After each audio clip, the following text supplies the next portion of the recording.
आप देख रहे हैं स्वराज स्टूडियो न्यूज, हर खबर पर हमारी नजर। जिसमें गोपाल राय जी जो हैं सोनी जी की अज्ञात बदमाशों ने 5 तारीख की रात को घर में घुस के हत्या की थी। और कोरबा के संदर्भ में ये बहुत बड़ी घटना थी, क्योंकि सामान्य तौर पर कोरबा शहर बड़ा शांत शहर है और इस तरीके व्यापारी थे गोपाल राय सोनी जी, उनकी हत्या सूचना हमको मिली थी।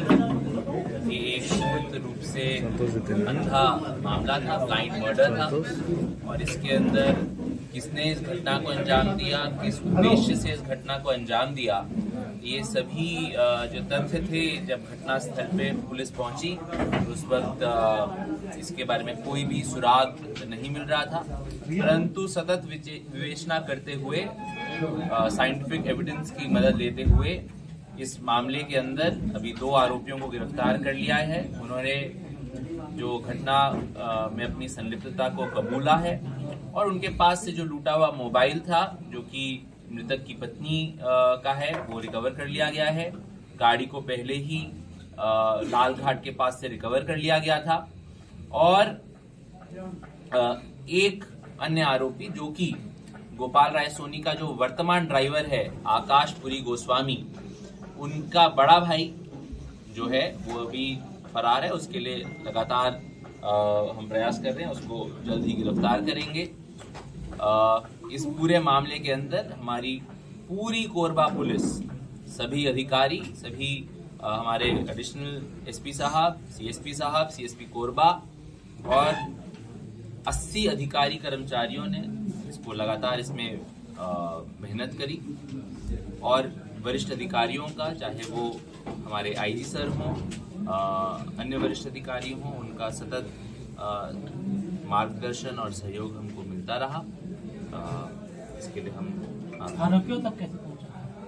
इसकी मैंने आपको बताया, इसमें लगभग 350 CCTV camera, forensic evidence, human intelligence, technical evidence, इन सबको समाहित करके परत दर परत किस तरह से ये एक किसकी क्या संलिप्तता है, इस तक हम पहुंचे। सर, आरोपियों ने क्या बताया, कारण क्या है, मूल कारण जो उन्होंने जो आरोपियों ने बताया, इनका जो मूल कारण है, क्योंकि ये ड्राइवर था, इसको घर के अंदर क्या चल रहा है इसको पता था, तो इन्होंने ये पूरा प्रयास किया कि हम उनकी जो चाबी है दुकान की, उसको ये चोरी करेंगे और चोरी करने के बाद दुकान में जाके सोना चांदी चुरा लेंगे। परंतु क्योंकि अचानक से गोपाल राय सोनी आ गए ड्राइवर के सामने, जो पहला ड्राइवर था सूरज पुरी गोस्वामी, उसको पहचान लिया, इसलिए अपने साथ लाए हथियार से उसने उन पर हमला किया और उनकी मृत्यु कारित करी। एक और चीज जो मैं बताना चाहूँगा वो ये बताना चाहूँगा कि इस मामले के निकाल के लिए लगभग 12 टीम्स बनाई गई थी। इसके अंदर हमारे जो साइबर सेल के सभी अधिकारी और कर्मचारी हैं, अन्य थानों के जो हमारे सबसे सर्वश्रेष्ठ विवेचक हैं, उन सबको बुलाया गया और तब इसके अंदर हम इस निष्कर्ष तक पहुंच पाए। एविडेंस के लिए क्या क्या अभी तक शिनाख्ती होगी और क्या क्या अभी तक मिसिंग है? अभी तक हमारे पास साइंटिफिक एविडेंस जिसको बोलते हैं, जो कि सबसे पुख्ता सबूत होता है, उसमें जो खून से जो जूते, क्योंकि वो चले तो उसके फुटप्रिंट, उसके जूते का वो प्रिंट फॉरेंसिक टीम ने उसको लिया है, वो जूता भी रिकवर हो गया है। Fingerprints from the car and scene of crime recover कर लिए गए हैं, गाड़ी रिकवर कर ली गई है, मृतक की धर्मपत्नी का मोबाइल रिकवर कर लिया गया है, घटना स्थल में जो मोहन मिन्स द्वारा पहने गए कपड़े हैं रिकवर कर लिए गए हैं, और कहाँ पर वो डीवीआर एंड अटैची को फेंका गया है ये भी चिन्हित कर लिया गया है, क्योंकि वहाँ पे पानी बहुत गहरा है और शहर का जो पेयजल है वहाँ से सप्लाई होता है, इसलिए गोताखोर के माध्यम से उनको भी रिकवर करने का प्रयास लगातार जारी है। सर, मुखबिर ने क्या बताया? सबसे बड़ी बात है सर, इस परिवार में ये तो क्या कुछ पिछले से इसके कुछ इस पीछे से इसका कोई भी तार नहीं जुड़ा, अभी तक सर, पुलिस ने विवेचना किसी में। चैलेंजिंग रहा ये मामला। सर मुखबिर ने क्या बताया? मैं बता रहा हूँ एक एक करके। सर, पुलिस ने कितना चैलेंजिंग रहा ये मामला, इसके बारे में देखिए ये काफी चुनौतीपूर्ण मामला था, क्योंकि अधिकतर मामलों के अंदर मोटिव या जो कार्य करने वाला होता है उसकी जानकारी होती है, परंतु एक ऐसा मामला था जिसके अंदर हम विशुद्ध तौर से, मेरे पास कोई सूत्र नहीं था, कोई सुराग नहीं था, और ये बेहद सनसनीखेज मामला है।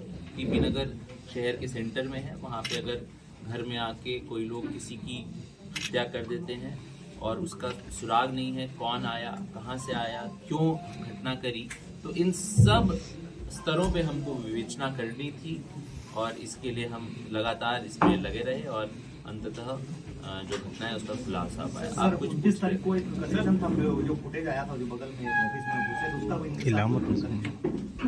नहीं, अभी तक हमको इसके अंदर कोई भी उसकी सूचना नहीं। जो इनको बाइक में छोड़ा है, क्या उन तक भी लिंक पहुंचा, उनसे भी पूछताछ हुई? बिल्कुल, वो लड़के को हमने अपने पास बुलाया, उस लड़के से हमने पूछताछ करी, क्योंकि उस लड़के को कोई भी जानकारी नहीं थी। क्रॉस क्वेश्चनिंग भी किया, उसका पास्ट एंटेसिडेंट भी देखा।